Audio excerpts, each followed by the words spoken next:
Hello everybody, Matt here from Bramski Vlogs. Welcome back to the channel. Hope you're all doing well. So before I introduce my two guests for today, remember to like this video, leave a comment below and also subscribe to the channel.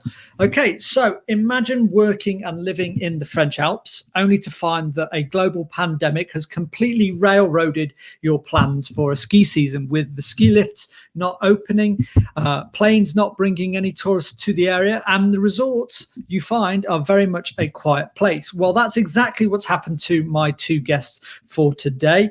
And with a lot of spare time on their hands, they're in Meribel in the Three Valleys. They've decided to set up a ski podcast focusing on their life and work in the mountains. So without further ado, I am delighted to bring in the hosts of Work Hard, Ski Hard, Play Hard, Alex and Carla. Welcome. Hello. How are you? I'm very well, thank you. How are you both? Yeah, very good. Yeah, and so how are things in Meribel at the moment? Currently very snowy. Yes, a lot of snow. Had a good couple of inches. Yeah, just a shame that we won't get out onto the slopes with all the snow, because the next few days would be amazing. Yeah, I gather there's a big storm. Are you able to get out and do any snowshoeing, any touring, anything like that?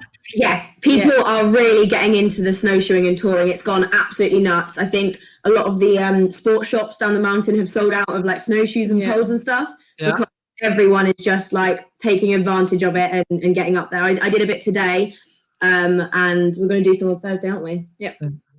But the fromagerie is closed. The fromagerie is closed, unfortunately. There's no fromagerie. Yeah. So listen, what I like to do at the start of the show is give a chance for the guests to introduce themselves, tell a little bit about their background, where they're from, and what they do right now. So Alex, why don't you go first, and then Carla? Okay.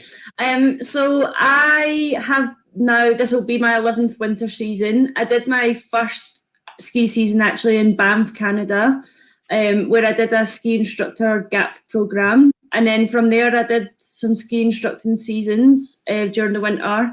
And then, and now I've kind of landed myself in Meribel, and I've been working as a resort manager now for this would have been my 5th winter season with this company out in Meribel. So that's me. That's you. So I'm Carla. This is my 5th winter season all in Meribel. I've done 4 seasons as a chalet hostess, and recently decided that I wanted to become a freelancer. So I am now a full-time voiceover artist, but if the season had gone ahead, I would have been doing some chalet hostessing and cleaning still as well. So you both seem to have settled on Meribel. So go on, why Meribel? Why not? I came here probably by chance, to be honest, and then just like from being here, I've never wanted to leave. And I think it's probably a mixture of the people that are out here all the time, and just like, it's not like a normal resort, Meribel, where you have the little town in the middle of the resort and that's it. Like, it actually feels more like home, where you have like little villages. So we don't actually stay in the centre of Meribel. We stay just outside of Meribel, and I think I like that because it feels more like home. Yeah, where you're not in a centre all the time. Like, I actually can leave the resort a little bit, only a couple of kilometres down the road, but actually you kind of feel like you're stepping away from it almost, and it seems much easier to set up life out here. I just love, I found the community amazing, and I came here for a week's holiday and just didn't leave, and that was 5 seasons ago, and I just instantly knew it was kind of where I wanted to settle down. The kind of people here are just amazing, and to be able to go out on the mountain every day, there's nothing better. It's the best place in the world to have as your home and your office. Yeah. So talk to me both about how you both ended up doing your first season in the first place. I didn't actually start skiing until probably quite a late age. I was a teenager, probably about 15, when I started doing started going on ski holidays, and I went on holiday with the school, and that's how I learned to ski. And kind of from there, I'd went on holiday then consecutively year after year, and I went on holiday with my dad to Austria actually, and I just had the most amazing time. So I got to talk to people because I was 18 at the time, and I got to talk to people, and I was saying, oh, I'd love to do this, and they were like, well, you've just got to apply. So I started to apply for jobs when I was 20, and everywhere was like, oh, well, you have to be 23 for insurance purposes and stuff. And then I went to Glasgow Ski and Snowboard Show, which is no longer, but I went that year, and I bumped into a company, and they just basically sold me this course, and it was the best decision I've ever made. And my dad was just so like, you need to do it, because I was in a 9 to 5 Monday to Friday boring job, and then I just went, and my life just was like my eyes were totally turned. Like I said, I came out to visit a friend who was a driver out here, and within like 5 days I just wanted to stay. And the turnover of people that work out here, is huge because of broken bones, illnesses, stuff like that. So I was really, really lucky and called a couple of companies, or saw a post about a chalet hostess was needed, and started work the next morning.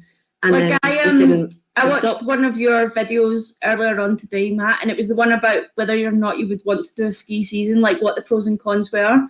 And mentioned that obviously coming out to do a ski season is usually really intense work, and I think actually a lot of people don't realize how intense it is. So they come out, Christmas is usually their big first week, and that's usually their second week of a season, or first week maybe. Then it's New Year, and you know how busy that is on any ski resort, and I think people just come out and they're overwhelmed. So you can almost guarantee after like that kind of first week in January, there's always going to be loads of jobs going around, and so you probably just fell. I don't know what the person I took over, but I was super lucky, and just they were like, we need someone to start tomorrow. I think that's really interesting to hear that from you, Carla, the story of someone who's actually got a job not at the start of the season. Like I do get a number of people who sort of think that the boat has sailed, since the summer recruitment drive. But as you've said there, if things go right, you can find it at any time during the season. Every single season I've worked, we've taken on new people because of injuries or, having every single season. Yeah, and I think seasonaires always get this rush of adrenaline after the New Year period and stuff, and they go out and they're like, oh yeah, I can try backflips, and they've been maybe skiing for 2 weeks, and they're like, oh, I can try a backflip, and then before they know it, they've snapped their neck. My third season, actually, I did the same thing. So I tried to stay away, and it didn't work, and a guy broke his back trying to do I don't know, so something, and so I came out and took over him on my third season. So I came out in early January. Well, those first few weeks, you are, as you say, you're literally just running on adrenaline. You're mixing with all these new people. You're making friends. You're out skiing most of the time. You're partying, and then you're working as well. You're basically burning the candle at both ends. 100%. You've got your party end, and you've got your work end, and literally by about the first or second week in January, those two ends have pretty much met. You definitely hit a wall, don't you? Yeah, if you haven't got sort of your first round of season F flu by that point, you've got an incredibly strong.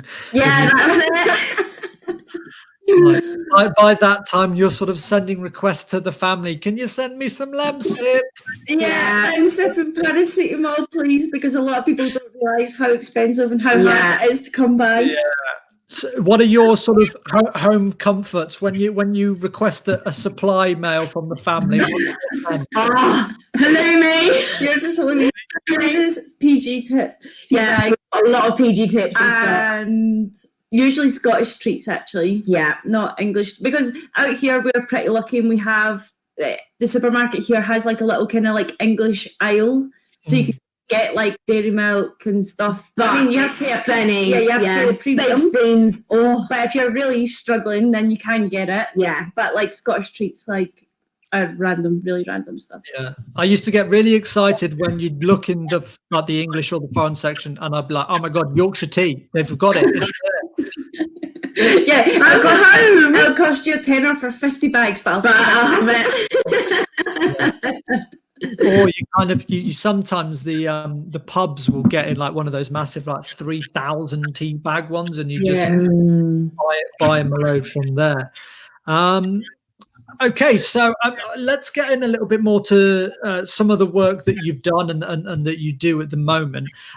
Alex, just want to touch on, because you've done a season in Canada. Yeah.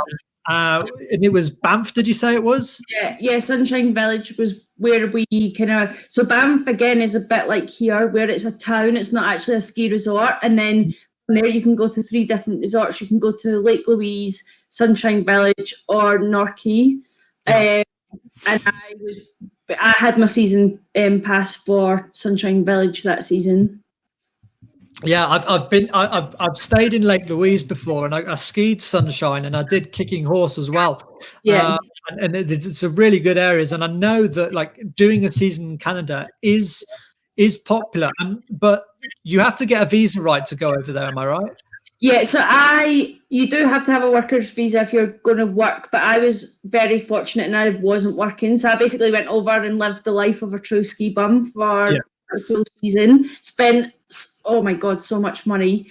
But it's unreal. But like, it's not, the season in Canada is nothing like it is here. You'll know this. Like, it's not a real act race. Like, you kind of go home, you have your dinner, then you go to the pub. Nah, not Like, Après is a European thing.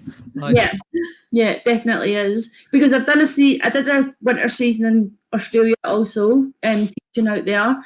And again, it was, you go home, you have your dinner, and then you go out to the pub. Yeah. There's no like, I mean, I don't know what it was like in Canada, but in like Japan, you know, there's no sort of mountain restaurants at 4 or 5 p.m. with any like music or anything like that. There's nowhere you can sort of walk right down to. It's a very different scene. You know, I think it's safe to say, like, for the most part, the après is definitely like run by the Brits. If it wasn't for that, there wouldn't really be much. Yeah, I agree. So you were doing instructing stuff. Then how did you end up then becoming a resort manager?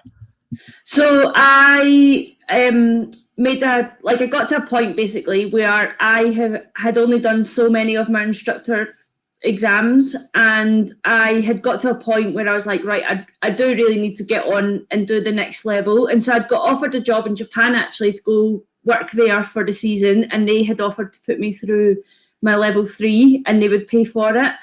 And I'm not sure if this was the same when you did your season there, but they paid you in cash. But I still have commitments that I have to pay for at home. So the cash thing didn't really work out for me, but it was always something there if I needed to fall back on. So I started to look for other jobs around, but there was no real good ski instructing jobs for the level that I was at. So I then kind of was like, well, if I don't do that, I need to make sure that I at least move up the ladder. Like up the managerial ladder basically. And so this job kind of came up actually. What had happened was they employed somebody and then that person had actually pulled out, and so then I ended up getting the job. So it was really it was sheer luck, to be honest. Yeah. Awesome. And so what are your responsibilities then as a resort manager? How long have you got? How long is a piece of string? Well, I mean, I won't go into the story that you told on your first episode of Basically, I overlook all staff members. I overlook all Shelley operations. Basically, I look after all the guests. I basically just oversee everything in resort. And I just, like, if anything happens, then, and nobody can, like, maybe the maintenance man can't fix it, then I'll go and have a look and see if I can do anything, which 9 times out of 10 I can't. And I will then just, like, organise getting people in to fix things, or like go in and see kind of angry guests if there's angry guests. Yeah, it's a big job. I'm basically like the mum. Yeah, I've got so much time and just respect for resort managers, because. And then there's all the admin side of things that a lot of people don't see. So there's like all the accounting, finance, lift passes, guest communications. It's a very broad. And you've got to run a team as well and keep them in check. Yes. Yeah, which I know for a fact is very hard to do.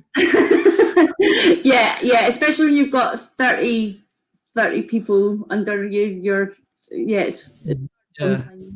Yeah, I imagine the turnover for sort of workers is quite quick, you know. I actually don't want to blow my own trumpet here, but I think I have lost, out of my 5 seasons doing it, 2 members of staff. What? Yeah.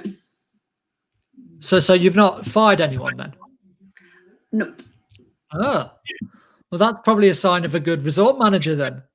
Good recruitment. So I'd also have to do the recruitment as well, which actually I think makes up for it, because if I recruit somebody and they do turn out to be like not getting on well with their job or anything, then actually it does fall back on me. Yeah. So I have to make sure that I am confident in the people that I recruit. And before, when I didn't do the recruitment, it was really hard to gel with a team because the team was kind of just sprung upon you. But now that I do the recruitment in the summer, it makes life so much easier, and I've already kind of got that little bit of a relationship with them before they've even touched down in Meribel. I suppose that's a really good point, actually, for anyone who's watching, you know, and thinking about obviously doing a season, is that 9 times out of 10, the team that you're in will gel like so well, and you will get on with everyone because you're all sort of linked with that same share of the fact that you've come out here to work in the mountains, be in the mountains and ski. But yeah, occasionally you won't get on with someone, and it does happen, but you know, that's just life. Yeah. Okay, so Carla, you said I know you said you're doing freelance voice acting now. I'll get onto that in a second, but you said that you had been a chalet host, right? Yeah. Lovely. So I've actually had quite a few comments on my last couple of videos of a number of people who are sort of around that age of 15, 16. They're looking ahead for their end of A levels. They're interested in doing a season, and a few of them have asked me some stuff about being chalet host. So I was going to put a couple of questions to you. Oh, yeah, go ahead. Okay, so first of all, what is a typical day like in the life of a chalet host? Busy. So we get up super early, before the sun rises, and you get to your chalet. You pick up from the bakery because it's usually you want it nice and warm and fresh for the guests. You set up breakfast, and then you help the chef with breakfast, or you start cleaning and making it presentable for the guests to come down. Then the guests come down for breakfast, you help serve, you make sure everything's refilled, and then you go about cleaning the chalet. And the guests kind of usually leave around this time to go skiing. So you then spend a couple of hours just making sure everything's clean, tidy, refilled, everything. Then you get the day to yourself. So you go skiing or snowboarding, you head out for lunch, or you nap if you're a bit hungry. One too many jellies. And then usually, obviously it differs from company to company, but you head in around 5-ish. Yeah, 5, 6. And you then usually you'll have afternoon tea set up. So you're going to clear that away, you chat to the guests, make sure that everything's okay with them. And then it's on to serving drinks for your guests, and then setting up the dinner table ready for dinner, and then serving and helping the chef with that. And then going out afterwards. And so I'm that's obviously when in the week when they've arrived. One of the things I want to learn, I'd be keen to know more about, is actually what hosts do on an airport day. Because when I was a rep in like Val Thorens, when you're finally bringing the bus back up to resort, more often than not, the reps will be there outside, the host will be there outside the chalet to greet the guests for there and welcome them in, and then look after them. What else are you guys doing during the day? Right. The reason they're outside ready to welcome the guests is because they've run home, had a shower, got changed, and run back. In Joma day or like airport day, it is insane. Yeah. You have to psych yourself up. You do not go out the night before. Like, that's just the rule. Like, you can go out the night before and do a changeover day. Hats off to you, because like, that's nuts. You get in the moment the guests leave. The entire chalet, every single surface has to be cleaned. Beds need to be made. Everything needs to be reset. Your chef is usually deep cleaning the kitchen. And in the company I've been working for the last few years, the chef does the hot tub as well. So that's their day taken up. So the rest of the chalet is completely up to you. Mm. You do not stop. Like, you basically have to get your best playlist on. Oh yeah, you've got hardest dance music you can find. Like coffee, you've got to have the coffees. You might stop to take a bite of a sandwich and then you just keep going. Like, it's insane, and you do it once a week, and then you just have to pray that you had nice guests the week before who weren't too messy. You get a bunch of party animals. There's like usually wine on the ceiling, and you obviously can't leave any trace. It's got to be, it has to look like no one's ever been there. So, and like, that's really important to me. I'm quite a clean freak, and like, my chalets had to look perfect. Yeah, so, it is nuts. I mean, I suppose you've just said before, like just then, like, if you get a load of guests before who were party animals and like to indulge, shall we say, and they leave things about the place, that obviously can be a real tough job for you guys to clean and get ready. But my next question was going to be actually is like, what is the most challenging part of that job? What is the most challenging part of that job? Probably having bad guests. Like, I'm in a very fortunate position, and this is always something that I sell to people who would potentially want to come work for me. But though you guys have to come and see your guests every day. So like, if they've got a complaint, like, I'm always saying, right, okay, well, just give me the complaint, because at the end of the day, they can shout at me and I can get outside and I can leave that kind of hostile environment. If you guys have bad guests and they're horrible to you, like, you have to go in there and face those guests day in, day out with a smile on your face and pretend that's the thing, because you've not been rude. Or our job is to make it as welcome. It's about their holiday. It's not about us. So even if they're the rudest people you've ever met, you've got to go in and you've got to smile. You've got to smile. So I think that's the hardest part. But it doesn't matter, because on the other side of it, when you get good guests, it's so much fun. So you forget about the bad guests as soon as you get that group of really fun guests that want to know all about you, and they're, super fun and want to dance and all of that jazz. So it makes up for it. It's not bad enough to make it not worth it. No. Yeah. Okay, so how much time does a chalet host get to ski and to socialize? Loads. Like we've said, you burn the candle from both ends. So as long as you make the most of it. I think this is down to the individual as well, because if an individual wants to get out skiing all the time, they can. They just work hard to make sure that it happens. Like, for me, I'm very much a fair weather skier now. Maybe that's just because I've been doing it for so long. But if I look out the window and I see that it's like snowy, then I'm thinking to myself, well, I can take a little bit longer today because I'm not going to rush out. Or no, I do the same thing. Like, but it's definitely, if you're willing to work hard, then you can play hard. But I think it's also important maybe to note that everyone's season and what they're coming out for is slightly different. Yeah. So like, I was, especially my first couple of seasons, I wanted to get out on the mountain and party. Yeah. So I did, but I think especially last season I calmed down a little bit. And then there are people that I've been in companies with that don't go out because they don't enjoy that. So they are here to ski, to get out on the mountain. And they are like, the moment they finish, their skis on, they're out. Yeah. And then they ski back down, shower, get in the chalet, then to bed. Like, so it completely depends on the person, but you get a good amount of time off. Yeah. If you're thinking of doing a job, think of doing a season working as a chalet host, are there any skills or any qualifications that you need? It completely depends on the chalet company, because some companies, they require the host to cook or, help out with different things. But I think as long as you're charismatic and personable and you care about a bit of cleanliness and appearance, then that's all you really need.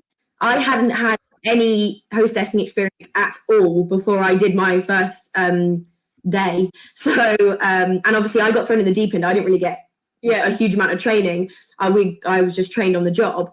But because I love chatting to people, and I quickly realized that it's all about their experience and making their holiday really exciting and cozy and nice, that you just bring your personality to it a little bit. We always try to look for people who have life experience. So like people who have maybe been to university and have lived alone. So they'll have cooked for themselves, or they will have had to look after themselves.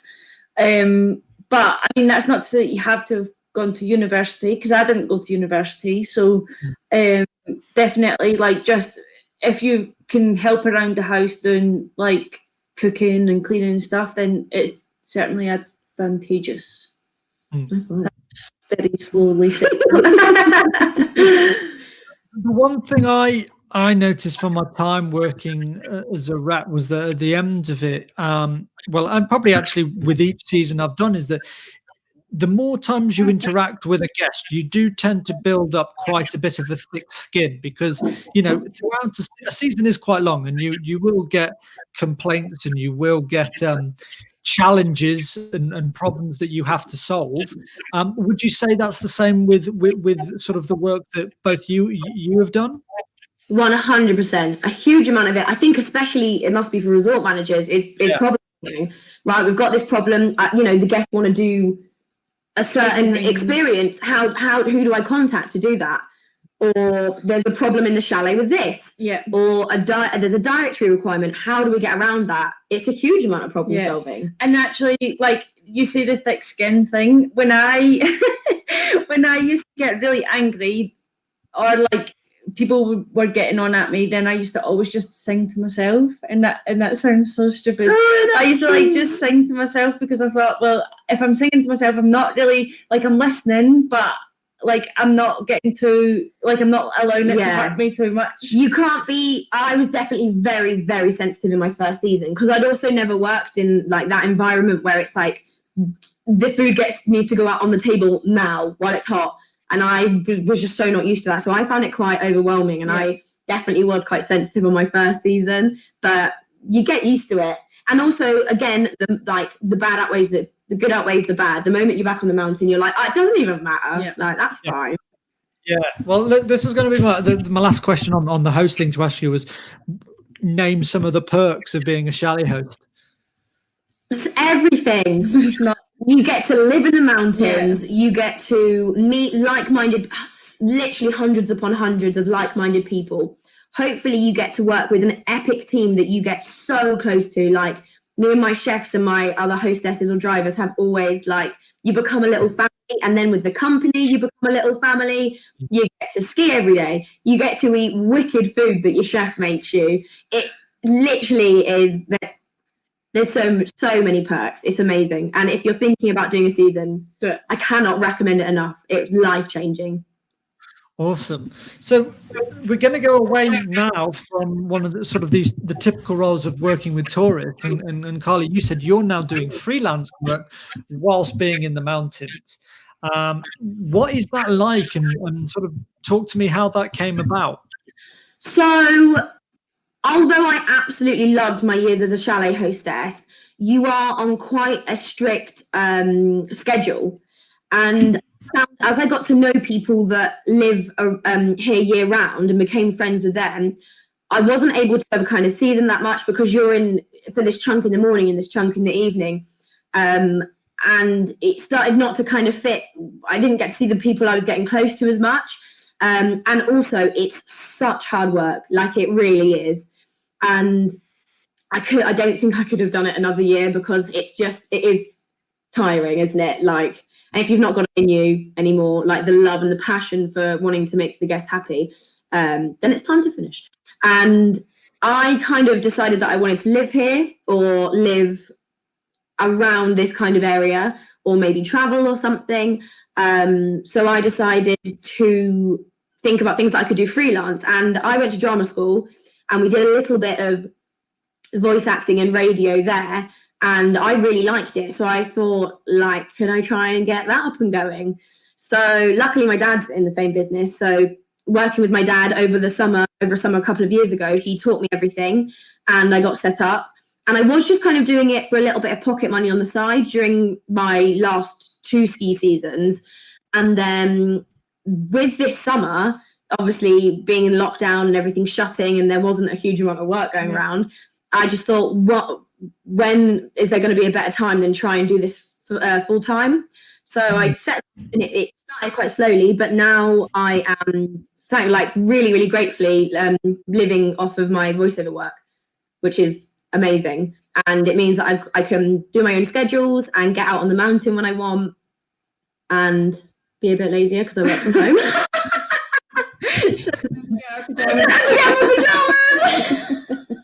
It sounds a dream though, because you get to work to your own schedule. Yeah, you do. Within reason, because also you've seen how stressed I can get when I've got 7 orders that need to be in within the next 48 hours.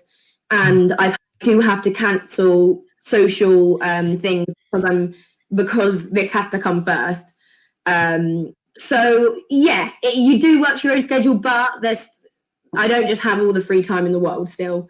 I still have, like, it's that classic case, isn't it? Even back home, when people are self-employed, a lot of people will say, who are employed by a business, will always be like, oh, it must be so nice to be self-employed because you can just take the time off when you want.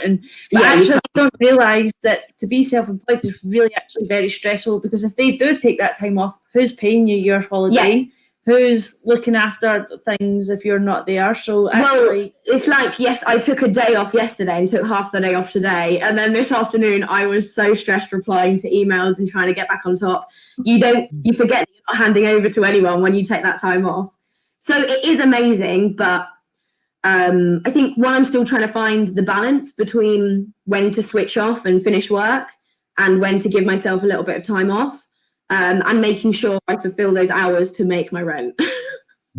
So what type of stuff are you doing the voice acting for? Is it movies? Is it TV shows?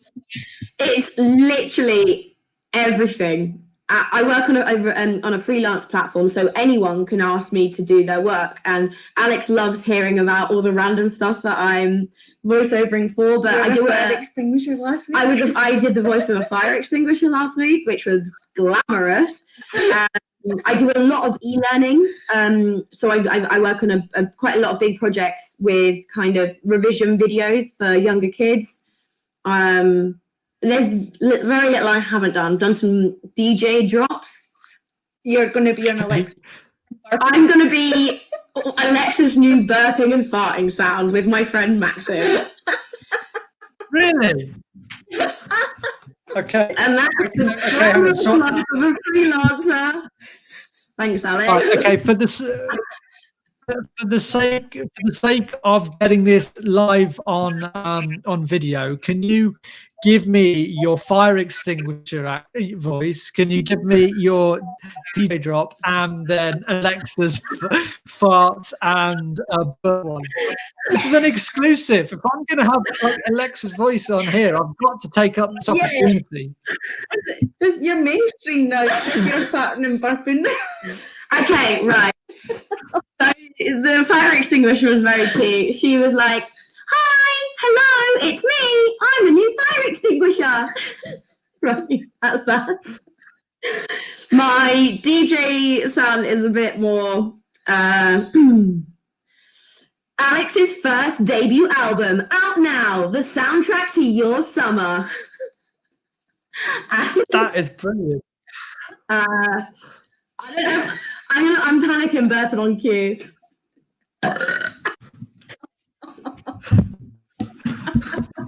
Very good. Very good. Thank you. I live with someone famous who's famous for burping and farting. Yeah, that's brilliant. That's it. Yeah, that's the glamorous life I lead. That is absolutely brilliant. Oh God, no, this is really good. This is a complete bundle of laughs, and with that, I want to get onto the podcast, because your first episode came out on Saturday, was it? Yeah. Yeah. And I listened to it. I'd said to you just before he went on, I was sat here inside, and we still had snow on the ground outside here, and it just took me to the mountains. I was smiling, I was laughing, I was remembering some of the times in there, and yeah, and it was a really good distraction actually from what's going on now. How's that first episode been received? So I think better than we could have ever imagined. Yeah. I think there's been way more people than we'd ever imagined actually listened to it in the first place. Yeah, and then taking the time to message us, like, and a lot of people, like you said, Matt, have messaged and been like, if they're not here, they're like, God, that really took me back. I wish I was there. Or like, that just was a bit of escapism to like pretend we were back in the mountains and at Après, which is what we wanted to do. Yeah, but also I think it was really important that we highlight people's lives, in the Alps and stuff, because people think, oh, you go on a season and you just party and ski, and it's a free ride basically to ski and have a good time, but actually it's not. It really is hard work. It's intense, and so it's a bit about trying to like let people see that back home, that maybe are a bit like, oh well, Alex has been doing this now for how many years, she's just partying, she's not doing too much. We are partying, but we're also working. But we got a message from a guy that was meant to do his first season this year, and he messaged saying like it was really nice to get a little insight into what it's going to be like, and so he said he'll be listening out to kind of learn a little bit more, which was just epic. It was so great. So yeah, really couldn't have gone down any better. Yeah, and we recorded our second episode last night as well. So really, awesome, and we're looking forward to hearing that one. You're right, though. I mean, it's with life working in the mountain, particularly if you're directly dealing with guests, with tourists. They don't often see all the stuff behind the scenes, so they don't see all the hard work that you've all just mentioned. You know, all the challenges and all the long hours and the high standards that you have to held yourself to, whilst also then going out skiing all day and partying hard. You try and tell your friends who work 9 to 5 jobs, and you try and describe it to them, and it's beyond them. They don't understand it. They don't compute how it's possible. So no, I think it's really, really good, and I'm really looking forward to hearing more. One question I want to know is, why did you start the podcast? What made you want to do it? So my sister watches a lot of vlogs, like really a lot, and we always joke when we go away. We're always saying, "Oh, yeah, we're going to film a vlog." And she said, "Actually, why don't you film a vlog of what your job is in the winter?" And so I really was seriously thinking about like doing a vlog to basically show people what a resort manager does in the winter. And then obviously the season hasn't really came about, so it was really funny when like Carla was like singing away, and she's like, "Alex, can we get a karaoke machine for the house?" And I was like, "Still want that?" "No, you can." And she was like, "Why not?" And I said, "Well, yeah, you can. You can have a karaoke machine if we film or record a podcast." And she was like, "All right, okay, let's think of some ideas." And we just threw some ideas down on a notepad. Went and got a new notebook. Yeah. And it happened so quickly. It happened really quickly. I think when she kind of mentioned a podcast, obviously I've got all the recording stuff anyway, and I love a good creative outlet and love to chat. So and I'm like passionate about the life here and the people here. So I was like, "Alex, that's genius. Let's do it. I think it's brilliant." And within a couple of days, we'd recorded the first episode. Yeah.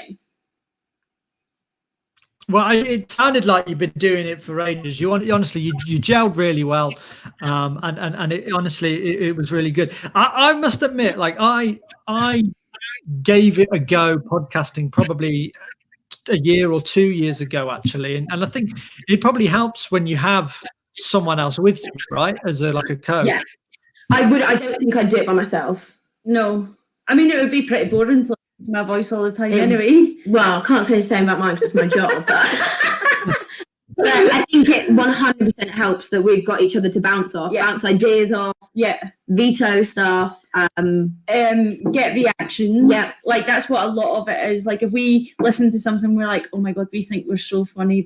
We do think we're funny. Then we're like, okay, that needs to stay in. Yeah. Actually, if we find that funny, there's a good chance other people might. All the same with cutting it out. Both of us be like, oh, we're just rambling. Let's cut that couple of minutes out. But I can see why it wouldn't work by yourself. I think I'd find that quite difficult. Yeah. I was going to just say as well, when you were thinking about vlogging like a day in the life of the resort, like a resort manager, from experience, trying to vlog your work when you're dealing with guests is very hard. Yeah, well, that also was kind of crossing my mind as well, because I am not known for getting my phone out and taking photos all the time. I'm not. And I'm not, like, I don't think I'd have been very good at following myself. And so actually doing this podcast with Carla also gives me a bit of accountability. Like we both agreed that we'll do it. We've both made appointments with people to come and chat to us. And so I actually have to do it. Yeah. So it's easier. Yeah, definitely. Bit hard. So I remember trying to picture this as an idea. It's like, oh, how do you talk about dealing with complaints? It's not exactly like someone's going to come up to you and say, I'm not happy with this, and then you go, hey guys, just doing a vlog. I just want to say that this person is complaining about me. Just say that complaint again to the camera. Well, what are you not happy about? What do you think, guys? Should I give her a £50 remuneration or not? Let me know in the comments. I know, kick her out the chalet. So with the podcast, what are you guys hoping to achieve? Where are you hoping it's going to go? I don't think we thought it would go further than our friend group as is. Yeah, and it already has, which is epic. I was talking to somebody about this yesterday, and I was like, basically, I will want to continue doing it for as long as it's fun. Yeah. And as soon as it stops being fun, then we'll it needs to stop there. But for me, why I loved it, one of the reasons why I loved it when Alex pitched it to me is because there are so many amazing people out here that adventure in the most epic ways, go on these insane hikes and, these awesome adventures. And there's so many people that do so many different jobs. And in my mind, when I first started to get to know a ski resort, it seemed like a machine with all of these cogs, because it doesn't work without the chef or the host or the resort manager or the driver or the restaurants or the ski instructors. And I was like, I love that it's one big machine working. And I thought that a great idea for the podcast is to highlight that and the awesome jobs that everyone does here. But also, like, when we recorded the podcast yesterday, I kind of had a little bit of a thought. I said to Carla earlier, I was like, the reason that I think I enjoy doing it so much is because we maybe sit down for an hour or so and chat, and actually we sit down and we listen to each other and we properly learn about each other. Yeah. And I don't think that you actually would do that in a normal setting. No. And so the person that we recorded yesterday was like, oh, that was like, he was like, it was just so amazing. Like, he just had the best time. And it's probably because we actually were learning about him. Yeah. And he was learning about us. And so, yeah, like that. Yeah. Very personable. Sharing that with other people is fab. So who else have you got lined up then? What type of people are you going to bring on as guests? Everybody. There's people that we've mentioned it to, and they're like, why would you want me on it? I don't really do an exciting job. Every job is exciting. Every person's got a completely different viewpoint of the season in the ski resort or in the summer. There's no one we don't. I mean, we literally have musicians, bartenders, masseuses, joiners, ski lift people. Yeah, cleaners, chefs. That's the whole reason. We want to show the world everyone, not just the outside of it. Like you said, the back. The stereo. We are basically trying to highlight that doing a season is not a stereotype. Yeah. There's everyone from every walk of life here. So if anybody is interested in listening to the podcast, how would you describe it to them? Us sitting at our kitchen table with a guest every couple of weeks, asking them about how they came to be in the mountains and why they've stayed here or why they love it. And we basically invite them for a drink because we think that listens them up a lot. Yeah. And we have quite the array. Yeah. If you want to listen, and it's very lighthearted. It's a giggle and it's a chat and it's nothing too serious. No. But like you said, if people are wanting to do a ski season or they're curious about life here, then it's kind of the perfect insight into it. Yeah, and so where can people find you online if they want to listen to your podcast or engage with you? We are on Spotify, iTunes, and Google Podcasts under Work Hard, Ski Hard, Play Hard, and the same with Facebook, Instagram, and Twitter. Lovely. Listen, you two have been absolutely amazing guests. It's been really good to have you on. Is there anything sort of finally that you would want to say to the viewers? I don't think so. Just thank you for having us on. So as you can probably tell, we're passionate about talking about ski results, so it's just great. It's great. It's great to have you guys on as well. And yeah, I mean, you guys are welcome to come back any time. Who knows? Maybe somewhere down the line when we're allowed to ski again, maybe we could do that. Definitely, yeah, definitely. Awesome. Well, listen, thanks very much for coming on the show, and take care. Thanks so much.